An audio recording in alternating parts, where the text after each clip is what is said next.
చూసుకోలేని పరిస్థితుల్లో ఒక పక్క పని భారము పెరిగింది. ఈ జీతాలు ఏమాత్రం సరిపోవు, ఇచ్చేటువంటి కూడా సరిగా ఇవ్వనటువంటి పరిస్థితి. ఇటువంటి పరిస్థితుల్లో మహిళలకు మేము రోడ్డు మీదకి వస్తే ఈరోజు వైఎస్ఆర్సీపీ మంత్రులు ధర్మశ్రీ గారు అయితేనేమి, బోత్స గారు అయితేనేమి మీరు 10వ తరగతి అంటున్నారు. మేము 10వ తరగతి అని మీరు చెబితే మరి ఎందుకు ఇంగ్లీష్ మీడియం తెచ్చి పెట్టి అంగన్వాడీలు ఎందుకు చేయమంటున్నాం? ఇంగ్లీష్లో సెల్లులు ఇచ్చి ఇంగ్లీష్లో చేయమని చెప్తున్నారే, బుద్ధి ఉందా మీకని మేము అడుగుతున్నాం.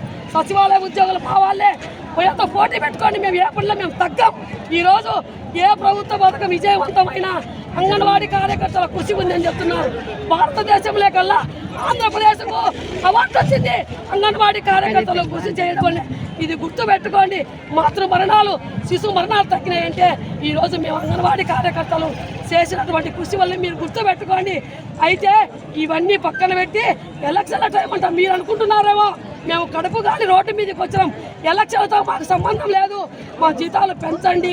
అయితే ఏదో రాజకీయ ఉచ్చులో పడ్డారంట బోత్స గారు చెప్తున్నాడు. అంగన్వాడీ వాళ్ళు ఏ రాజకీయ ఉచ్చులో పడలేదు. మేము అంగన్వాడీలో ఐక్యతగా మా జీతాల పెంపు కోసం మేము పోరాటం చేస్తాం. బోత్స అన్న అదే కాదు, జీతం మేము అడుగుతున్నాం. జగనన్నకు తాడేపల్లిలో ఒక ఇల్లు ఉంది, బెంగళూరులో ఒక ఇల్లు ఉంది, విశాఖపట్నంలో ఒక ఇల్లు ఉంది, ఇడుపుల బ్రహ్మాండంగా ఆస్తులు ఉన్నాయి. మాకు సొంత ఇల్లులు కూడా లేవు. చంద్రబాబు మేమే కట్టుకోవాలి, సొంత ఇల్లుకు మేమే అద్దె కట్టాల్సినటువంటి పరిస్థితి. మీరు సంపాదించిన ఆస్తుల్లో మేము ఇవ్వలేదు. ప్రభుత్వానికి వచ్చే ఆదాయాల్లోనే మా జీతాలు ఇవ్వండి.